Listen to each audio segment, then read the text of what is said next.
I'm Burl Ives. I'd like to tell you a story about the Israelites and the Philistines. It's a story of a very brave young man named David. It happened way back. Well, as a matter of fact, our story took place long ago when King Saul and an army of Israelite men fought bravely, trying to save their homes and their land from a warrior band of Philistines looking for slaves. One morning, when the air was still, the Israelite army camped on a hill, and the Philistines stood across the way. Nobody dreamed in the valley between the war would be ended that day. For out of the camp of the Philistine, a giant walked down into the ravine. The Israelites watched with eyes open wide. They couldn't decide whether to hide or just stand there terrified.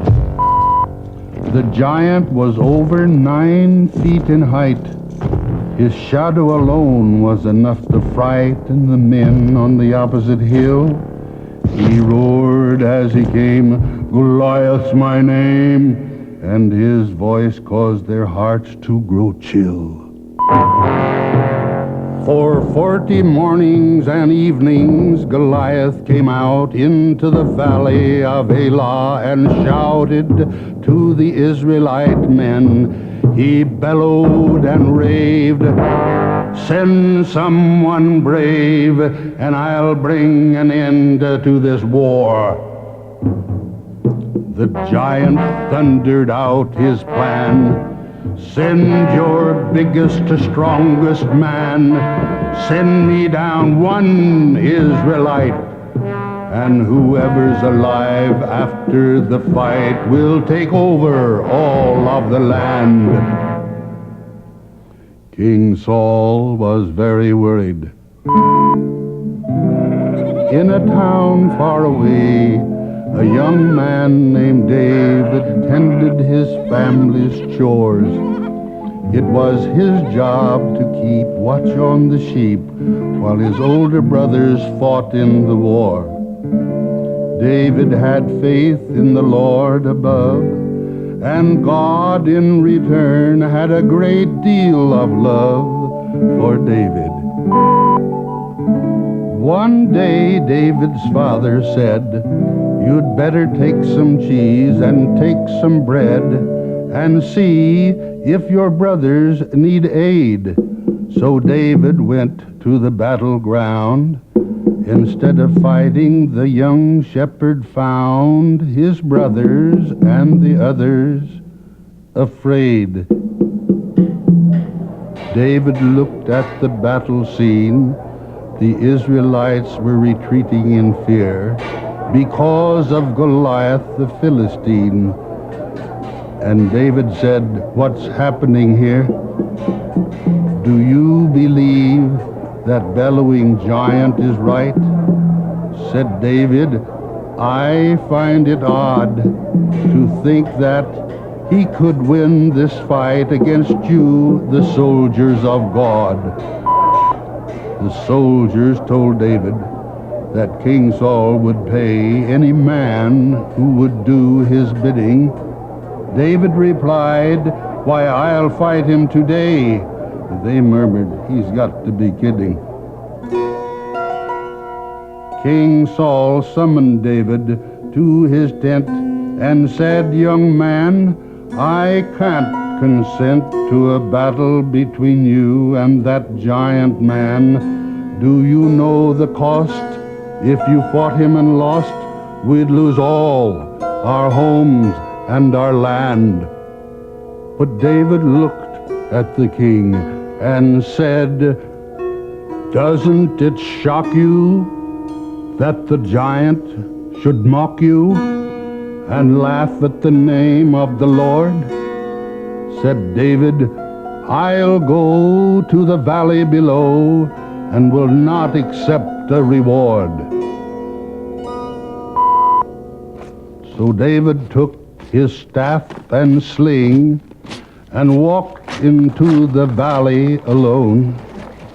He knelt on the way by a mountain spring and carefully chose 5 smooth stones.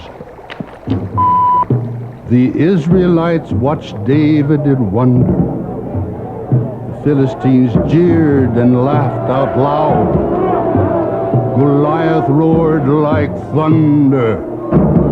Is that boy the best of your crowd? You're a runt. You're small. You're no challenge at all.